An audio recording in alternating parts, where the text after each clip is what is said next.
Estás escuchando Biblioteca Bizarra, podcast de libros y literatura en español. En este espacio hablamos de los libros que nos gustan, ya sean apócrifos o extravagantes, y dejemos diálogos entre la actualidad literaria y la tradición cultural que la precede. Mi nombre es Nahum y te invito a que nos acompañes en este episodio.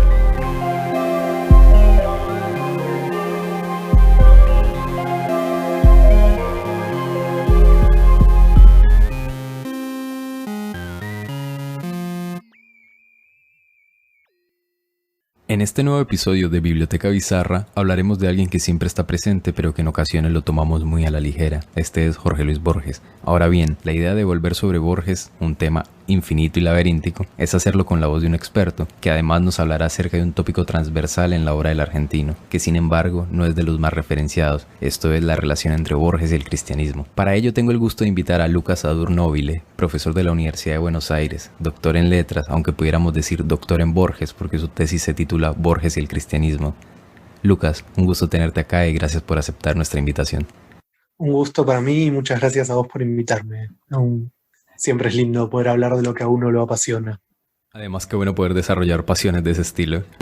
Lucas, quería empezar preguntando por algo que planteas en tus textos y conferencias. A veces parece que con el mito borgiano del viejo, ciego, sabio y agnóstico, se ha fijado en la mente de sus lectores que ese fue siempre Borges. Pero tú señalas que hay al menos 3 momentos clave en su relación con el cristianismo. Uno quizás más cercano al catolicismo en los años 20, ya uno decididamente agnóstico y uno tardío y quizás protestante. ¿Nos pudieras hablar un poco de esto? Sí, bueno, igual lo acabas de sintetizar con bastante precisión. Sí, yo creo que en Borges se hace famoso, digamos, a partir de, por poner una fecha, podemos decir el 55, pero bueno, entre los 50 y ya decididamente a partir de la década del 60 se hace famoso no solo en Argentina, sino en el mundo, si bien siempre tuvo cierta notoriedad. Y en ese momento él empieza a construir lo que Annick Luis llama su obra oral, una obra que corre en paralelo a su obra escrita, que consta de un montón de entrevistas, intervenciones en medios, en radios, en revistas, realmente muy proliferante. Y ahí él diseña una imagen de sí mismo, que es lo que, bueno, como vos recién dijiste, es una idea de Premat, ¿no? Y de Lefer, el ciego sabio, este personaje que es muy familiar, aún para quienes no son lectores de Borges, ¿no? Seguramente alguna vez se lo cruzaron. Y ahí también opera retrospectivamente sobre su obra, a través de las reediciones, que era algo que ya venía haciendo desde antes, y se nos presenta como si él hubiera sido siempre igual a sí mismo. Como si esa imagen que él cristaliza ahí a partir de los 60 se proyectara hacia atrás, hacia toda la obra. A esto contribuye, por ejemplo, que durante la vida de Borges sus primeros libros de ensayos no se reeditaron, entonces no era tan fácil acceder a ese material y a la enorme cantidad de material que Borges había publicado en revistas, pero no había reunido en libros. Todo esto entonces da algo de una imagen muy poderosa del escritor, que es la que él mismo intentó imponer, y fue una operación muy efectiva. Logró convencer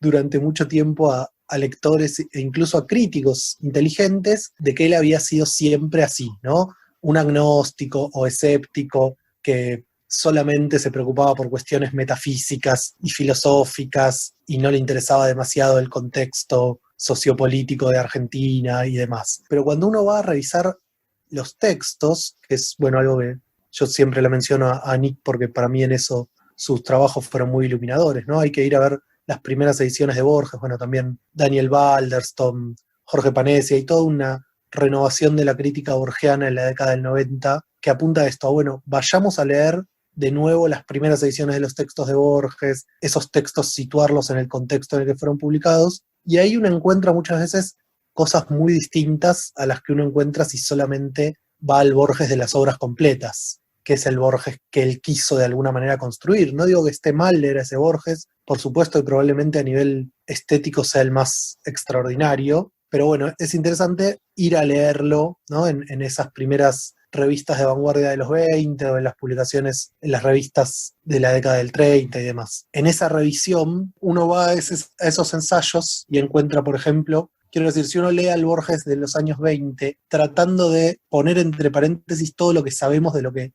llegó a ser Borges después y a las declaraciones del Borges de los 30 o de los 50, 60, de repente en su correspondencia con amigos planeaba ir peregrinando a Luján, que es un santuario muy importante acá, o que publicaba en Criterio, que es una revista católica, quizá la revista católica más importante de Argentina, o que declaraba en este ensayo que decía sobre Quevedo, en trance de Dios y de inmortalidad, soy de los que creen, mi fe no es una munesca o incómoda, o hablaba de que creía en la vida ultraterrena con una certeza que le permitía burlarse de los positivistas que no creían. Por supuesto, enseguida hay que apurarse a aclarar que Borges nunca fue un católico ortodoxo y diría ningún creyente de una pertenencia institucional definida. Sin embargo, insisto, la idea de un Borges agnóstico es una idea que él va a ir construyendo en los 30 y va a cristalizar en su imagen pública de los 50. Uno no puede decir que en los 20 tuviéramos un Borges católico, pero sí un Borges más cercano a lo creyente, y podemos decir así, culturalmente católico, o por lo menos muy cerca de ciertos autores intelectuales, artistas, bueno, inclusive su hermana Nora, que participaban de círculos católicos. Yo ahí propongo entonces una primera etapa, especialmente en el 28-29, donde Borges estuvo cerca de este grupo de artistas católicos que se nucleaban en torno a un cenáculo llamado Convivio, y a esta revista Criterio y a otras revistas como Número. Bueno, Borges va incluso a llegar a publicar en Sol y Luna, que era otra revista más o menos vinculada a este grupo, aunque eso ya en otra etapa que requeriría otras explicaciones. En ese momento, digamos, Borges era considerado por los católicos como una especie de aliado. Un aliado un tanto díscolo, un tanto heterodoxo, pero alguien sobre el que ellos escribían, a quien ellos defendían, a quien ellos publicaban. Es importante establecer como esta diferencia. No es que Borges fuera un católico practicante, ortodoxo ni comprometido, pero sí, para los católicos era un aliado, era alguien a quien consideraban de su círculo, ¿no? O sea, tenían siempre la intención de publicarlo, de defenderlo incluso de ataques de otros intelectuales, etc. Por lo menos el grupo de estos católicos más jóvenes vinculados a la vanguardia. Eso sería como el primer momento que a mí me interesó. En ese momento, además, pero esto en realidad es una constante, la obra de Borges está llena de referencias teológicas, de citas de la Biblia. En una primera etapa, diría curiosamente, más referencias teológicas que bíblicas, ¿no? La Biblia va a ir cobrando presencia cada vez más con el correr de las décadas, a partir de los 30, 40, 50 y así. En 1930 yo marco un momento de ruptura que me parece muy importante. Hay un reposicionamiento general del campo literario argentino, irrumpen un montón de cosas en la década del 30, en Argentina el golpe de Uriburu, primer golpe militar que interrumpe el gobierno democrático de Irigoyen, al que Borges había adherido, de joven era irigoyenista, diríamos. Yo recuerdo ahora el famoso poema Fundación Mítica de Buenos Aires, donde Borges dice: el corralón seguro ya opinaba Irigoyen, y su respuesta en la polémica del Meridiano Intelectual, donde escribe: una ciudad que dice envidiable para elogiar, una ciudad cuyo Irigoyen es primo de Rivera, haciendo diferencias entre Madrid, que estaba bajo dictadura, y la pujanza que él veía en ese entonces en Buenos Aires. Totalmente, claro. Sí, bueno, ese es un momento en que Borges es como un faro para las vanguardias, además, o uno de los referentes de la vanguardia. Y sí, claro, ahí tienes un momento de irigoyenismo decidido, ¿no? De hecho, él funda un comité de intelectuales jóvenes irigoyenistas, con Marechal y con Bernardes. Bueno, ese Borges, criollista, nacionalista, irigoyenista y, digamos, creyente, o por lo menos con algún interés en la religión cristiana, va a ir desplazándose, y ya en el 30 tenemos un punto de quiebre importante. En el 29 publica La duración del infierno, que ya implica una toma de distancia bastante radical con el catolicismo. En el 29 lo publica en una revista, en Síntesis. Recién lo va a recoger en un libro de ensayos en el 32, Discusión, y en ese libro uno puede ver que ya empieza la construcción de un Borges agnóstico. Ya empieza su autofiguración como alguien que, como va a decir inmortalmente en otras inquisiciones, tiene un interés estético por la filosofía y la teología, o como va a decir Entlón sobre la filosofía, y después en algunas entrevistas ampliándolo a la teología, considerarlas literatura fantástica, ¿no? Considerar que la metafísica y la teología son ramas de la literatura fantástica. Pero lo que yo quiero decir es, ese Borges, por supuesto que existe, y además podemos decir, es el Borges clásico, el Borges que escribe los libros más importantes, el Borges de ficciones, del Aleph, de discusión, de otras inquisiciones, los 4 libros que yo creo que son los que cimientan la fama internacional de Borges, que se publican entre el 32 y el 52. En esa etapa Borges construye una imagen de autor agnóstico, aunque en realidad la palabra agnóstico recién la usa tardíamente y en entrevistas, no es algo que aparezca en su obra aparece más bien la idea de escepticismo, no es equiparable al de los 20, y lo que yo propondría tampoco es equiparable exactamente al Borges de la última etapa a partir de los 60. Si en los 20 hablábamos de un Borges creyente y con algunas amistades en círculos católicos, y entre el 30 y el 50 una ruptura muy radical con el catolicismo argentino, de quien además se va a burlar abiertamente, ¿no? Hay un ensayo maravilloso que es la necrológica que él publica cuando muere Chesterton en el 36, que publica en Sur, Modos de G.K. Chesterton, donde hay una toma de distancia muy decidida con el cristianismo. Dice: ninguna de las atracciones del cristianismo puede competir con su desaforada inverosimilitud,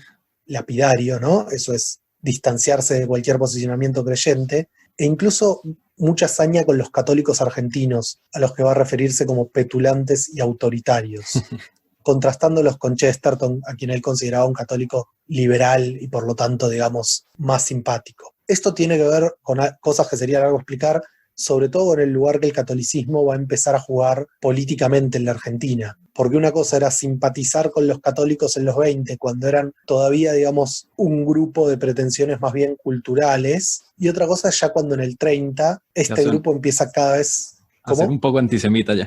Bueno, antisemitas notoriamente, pero además a tener como un poder más concreto y político. Ya no era simplemente una cuestión de hablar de teología, sino que era una intervención muy concreta en asuntos públicos. Se funda la Acción Católica Argentina, que empieza a organizar a las masas, digamos, católicas. Se va a celebrar el Congreso Eucarístico Internacional en Buenos Aires en 1934, que fue como una demostración de poder de la Iglesia, del poder de convocatoria, del que Borges se va a burlar más de una vez. Incluso en La muerte y la brújula lo parodia llamándolo Congreso Eremítico, ¿no? O sea, a Borges esa forma de vivir la religión de un modo público, militante, proselitista, le molestaba muchísimo. Borges podía llegar a aceptar un culto privado, ¿no? O disquisiciones teológicas y metafísicas, pero no la idea de lo que un autor llama, Fortunato Malimachi, el catolicismo integral argentino, no la idea de una religiosidad que viniera a intervenir en la vida pública. En eso Borges es un liberal, como su amado William James, ¿no? O sea, la religiosidad es un acto privado, no tiene por qué intervenir en los afares de Estado. También quería preguntarte, Lucas, por la famosa hipótesis que Piglia plantea en Respiración Artificial con Emilio Renzi, donde dice que Borges viene a sintetizar las dos grandes tradiciones literarias argentinas del siglo XIX, la culta de Sarmiento, la del coraje y la gauchesca, o lo que después el mismo Borges diría ser enciclopédico y montonero. Pero tú además planteas una tercera donde dices que también puede verse que Borges tiene un tronco cristiano por el lado materno y un tronco protestante por el lado paterno. ¿Cómo viene siendo esto y en qué momento se nos refleja? Sí, uno católico y uno protestante y uno librepensador, diría, ¿no? Claro. Borges, yo retomaba un poco, de hecho esto se lo pregunté a Piglia cuando dio las clases, pero medio que evadió la pregunta, o no sé si la llegó a entender bien, quizás no la formulé adecuadamente. Yo lo que propongo es lo siguiente, retomando su idea de la ficción de los linajes, que está, como vos decís, en Respiración Artificial, también está en Ideología y Ficción en Borges, en un articulito muy famoso. Ahí él propone, bueno, el linaje materno, criollo, nacionalista, bruto, y el linaje paterno, inglés, europeo, culto. Yo propondría que a eso se le pueden sumar dos rasgos, al linaje materno católico y el linaje paterno protestante. Esos rasgos interactúan con los otros, es decir, los católicos son nacionalistas, antisemitas, brutos, y los protestantes son cultos, refinados, gente capaz de citar la Biblia de memoria, con muchísimo interés en la cultura, en la literatura, etc. El linaje católico va a quedar representado muy... En general, el lado religioso en Borges tiene que ver con lo femenino, ¿no? El linaje católico viene por parte de la madre y la hermana, y el linaje protestante en realidad viene por parte de la abuela paterna, porque el padre de Borges ya se define como librepensador. Entonces, Borges no se construye como católico ni como protestante, pero sí los construye como una parte de su herencia. Y especialmente a partir de los 70, y yo tengo la hipótesis de que esto tiene que ver con sus viajes, sobre todo a Estados Unidos, pero a otros países protestantes, ¿no? Como Inglaterra también, pero bueno, Borges pasa periodos como profesor invitado, es decir, realmente vive tiempo en la sociedad norteamericana y recibe el impacto de ver cómo era una sociedad protestante, y a él le resulta mucho más atractiva una sociedad protestante que una católica, al punto de que en su así llamada autobiografía que se publica en el 69, en el 70 y en New Yorker primero, él se define a sí mismo como un protestante amateur. Y a partir de ahí es que va a empezar a hablar cada vez más insistentemente de su abuela Fanny Haslam, que se sabía la Biblia de memoria. Él dice, yo puedo haber entrado a la escritura por el camino del Espíritu Santo, porque una de las primeras cosas que leí fue la Biblia. Esa es una construcción que Borges hace a partir de los 70, te diría, muy tardía.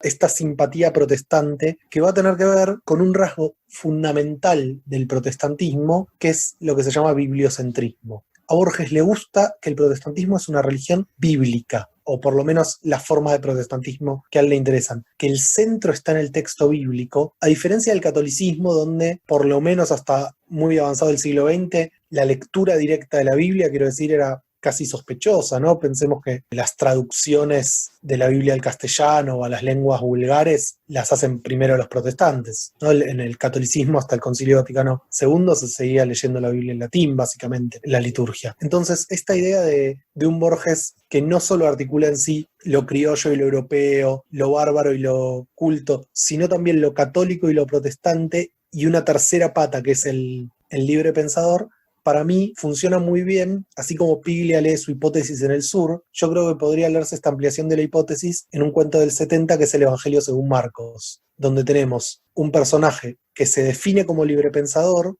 pero cuya madre es católica, le hizo prometer que va a rezar el Padre Nuestro todas las noches, como Leonor Acevedo le hizo prometer a Borges, y tenemos además un grupo de extranjeros, los Guthrie, que tienen una Biblia protestante. Entonces, en ese cuento se ven esos tres elementos.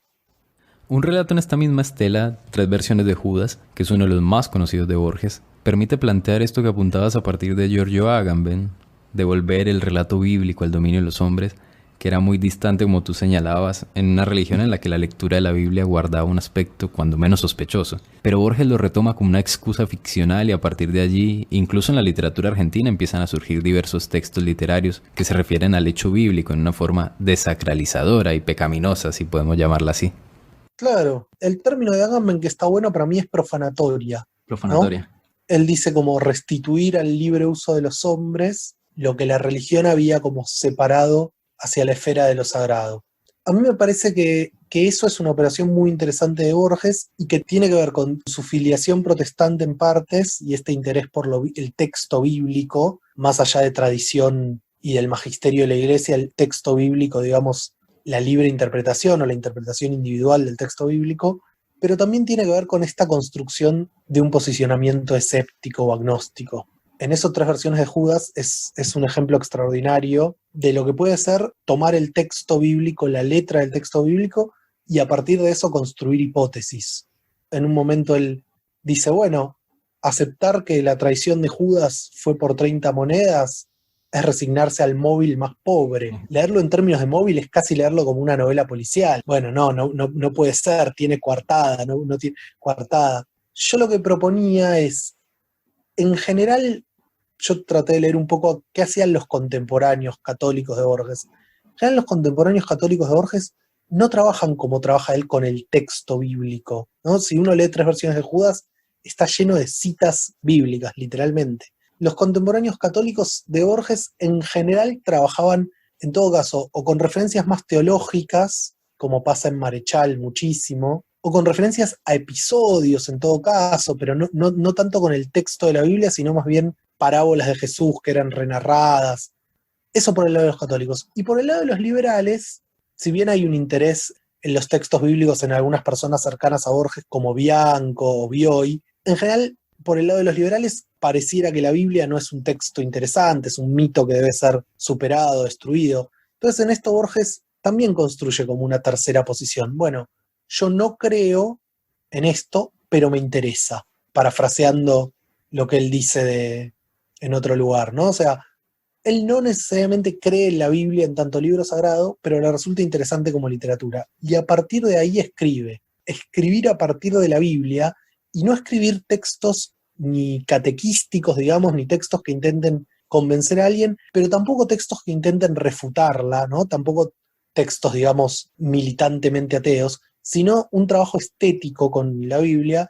Me parece que ahí es donde Borges, yo decía, logra restituirla al libre uso de los hombres y las mujeres, podríamos agregar, e inaugura algo. Inaugura algo en la literatura argentina que no quiere decir, por supuesto, los comienzos son siempre así, no hay un origen absoluto, ¿no? Si uno va un poco más atrás, podemos ver que en Lugones, en La lluvia de fuego, por ejemplo, que es un cuento de Lugones de las fuerzas extrañas, donde se reescribe el episodio de Sodoma y Gomorra de Génesis, ya hay algo parecido a esto, pero bueno, por la influencia que tuvo Borges en otros escritores, me parece que hay algo muy potente de que Tres versiones de Judas y el Evangelio según Marcos son dos cuentos emblemáticos donde Borges funda esta posibilidad de escribir literatura que proponga hipótesis osadas sobre la Biblia y que eso no necesariamente sitúe al autor como creyente. Marco de Nevi, por ejemplo, va a trabajar en ese sentido en muchos de los microrelatos de falsificaciones. Abelardo Castillo, para nombrar a alguien que conoces muy bien, tiene El otro Judas, la obra de teatro, y el Evangelio según Van Houten, que comienza con un escritor que escribió un ensayo sobre Judas, que obviamente es una referencia a su propia obra de teatro, pero también es una referencia al texto de Borges. Un libro de Rodrigo Fresán, no sé si lo conocés, que se llama Vidas de Santos. No, ese no lo he leído.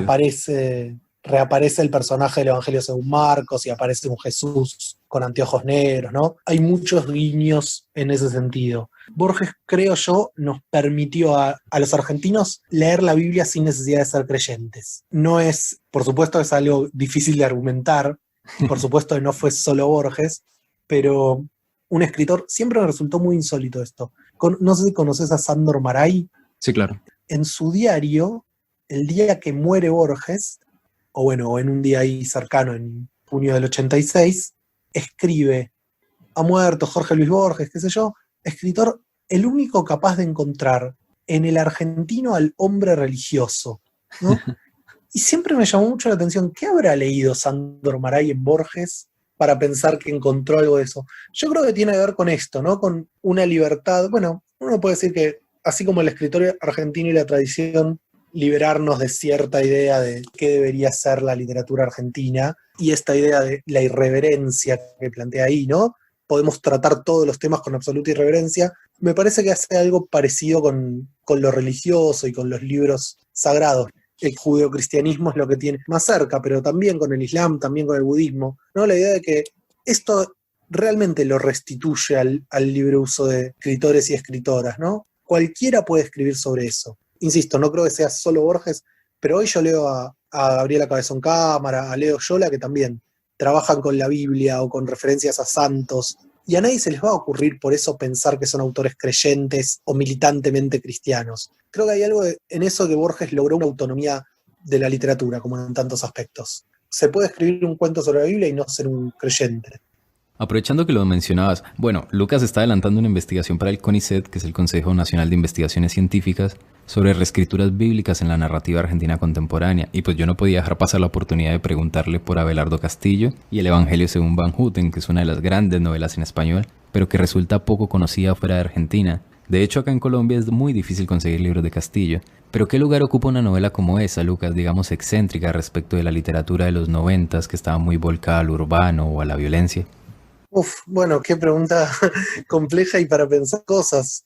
Las reescrituras bíblicas en la literatura argentina contemporánea o en la narrativa, sobre todo, en eso sin duda el Evangelio según Van Houten es un texto importantísimo. Vos decís, no tan conocido fuera de Argentina, y yo diría, en buena medida ni siquiera tanto en Argentina, ¿no? Por supuesto, Abelardo Castillo sí es un autor muy conocido acá, pero esa novela, por lo menos cuando yo hice mis estados de la cuestión, tampoco encontré demasiada crítica al respecto, por ejemplo, ¿no? Es una novela que para mí falta todavía leerla, porque en parte falta ponerla en la serie que permita leerla.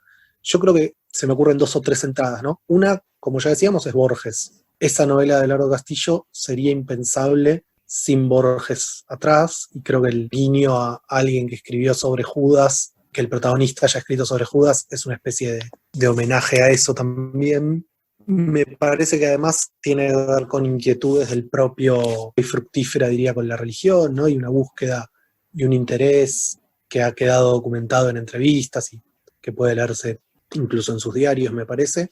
Y un tercer elemento que me parece muy significativo y que yo estoy tratando de pensar si no funciona como un dispositivo narrativo, es todo el affair de los rollos del Mar Muerto, ¿no? Claro. ¿Qué quiero decir con esto? Ese descubrimiento que se populariza muchísimo en una época, hoy quizás algunos no sé, vos supongo que ubicarás, pero quizás la gente joven no sepa de qué hablamos cuando hablamos de los rayos Mar Muerto, pero más allá de su significado real, ¿no? De que se encontraron, y la biblioteca en Nag Hammadi, ¿no? De que se encontraron manuscritos antiquísimos, incluso con textos bíblicos y una serie de textos que hoy llamamos apócrifos. Sobre todo, creo, eso permite a escritores y escritoras un dispositivo narrativo. Es decir, la idea de que puede aparecer un evangelio nuevo. Eso está en este libro de Castillo, obviamente, pero también está en Dalmiro Sáenz, en Cristo de Pie, y en última instancia uno puede pensar, está resonando incluso en el Código Da Vinci, Claro. ¿no?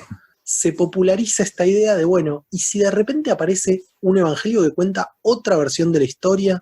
Hay otro escritor argentino que escribió el evangelio de María Magdalena, tenemos el evangelio según el hijo de Meiler, el evangelio según Jesucristo de Saramago. Yo creo que toda esta serie de textos, que por supuesto no es una novedad absoluta en la historia, ¿no? Ya recreaciones novelísticas de la vida de Jesús hay muchísimas, pero creo que Castillo se sitúa específicamente en esa idea, ¿no? De que aparece un nuevo evangelio apócrifo, o por lo menos que había permanecido oculto, y que parece mostrar otra versión con respecto a los anteriores. En el caso de Castillo, una versión me parece muy cercana a la teología de la liberación, ¿no? Que en Colombia fue muy importante. Claro, acá tuvimos la conferencia del episcopado en Medellín, donde estuvo Gerardo Valencia, y tuvimos a Camilo Torres, y en general fue una época muy agitada. Quería preguntarte una última cosa sobre Borges, quizás una pregunta un poco amplia, pero ¿cómo es la figura de Cristo en la obra de Borges? Uf.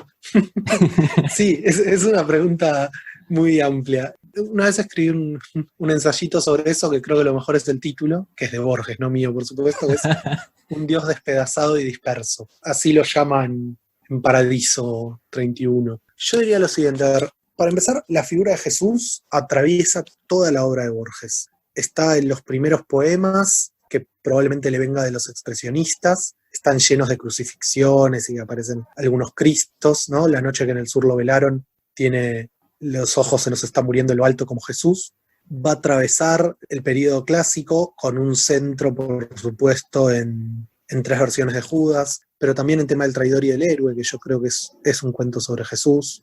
Primero, de hecho, que en algún sentido Borges escribe, aunque también Hombre de la Esquina Rosada se lo llevan en andas como los verdugos a Cristo, más o menos. Claro. Quiero decir, es una figura muy potente. Yo lo que propondría es 2 o 3 cosas. En los primeros años, para mí, sobre todo un tópico, un punto de comparación en los años 20, pero no tiene una entidad demasiado idiosincrática en Borges, ¿no? No aparece algo que creo yo pueda decirse que es un rasgo tan singular de él. En los 30, 40 construye este posicionamiento agnóstico y va a aparecer esta idea de Cristo como un modelo narrativo. Lo que él después va a sintetizar como hay 2 grandes historias, ¿no? La de Ulises y la de Cristo. Cristo sería la historia de un sacrificio, y eso va a resonar en tema del traidor y del héroe, pero también en el muerto, también decía en Hombre de la Esquina Rosada, en un montón de textos. Esto me parece en ese momento de narrativa y ensayo entre el 32 y el 52, para poner un corte. Y después, en la última etapa, la larga última etapa de Borges, que yo situaría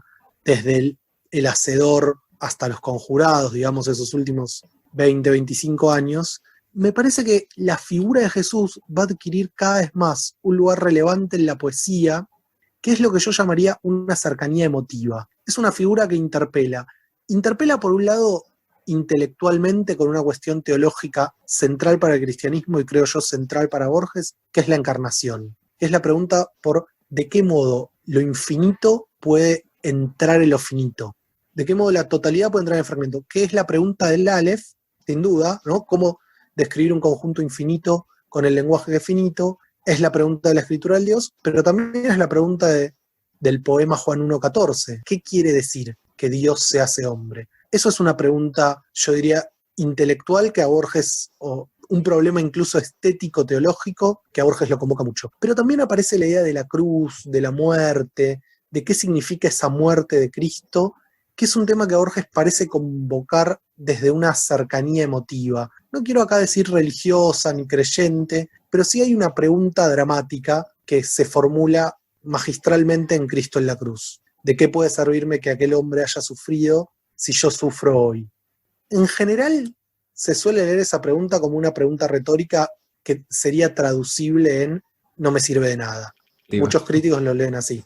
Pero quizás hay que sostenerla como pregunta, ¿no? Digo, ¿tiene alguna relevancia esa figura para mí contemporáneamente? Yo creo que Borges por lo menos llega a formular esa pregunta. Quiero subrayar con lápices de muchos colores. Esto no significa que sea creyente, que se haya convertido al catolicismo, que al final de su vida habló con un cura y se confesó. No me interesa nada de eso. Me interesa que la figura de Cristo, en la última poesía de Borges, condensa una serie de sentidos que tiene que ver con esta pregunta por la muerte e incluso por el después, por la trascendencia, incluso también por la forma de vivir la vida, ¿no? Ahí aparece, dije, la idea de la encarnación y la idea del crucificado.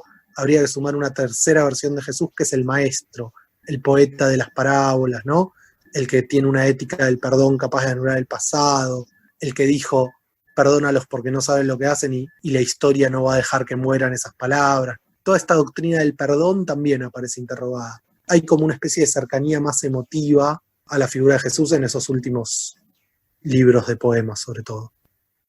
Así que bueno, Lucas, no preguntaré más para poder seguir convocándote como Borges a Jesucristo. Y nada, agradecerte por tu amable y valiosísima participación en Biblioteca Bizarra, que siempre tiene sus micrófonos abiertos para ti. Bueno, encantado, para mí charlemos cuando quieras de lo que quieras. Sí, aquí te voy a seguir invitando. Bueno, encantado.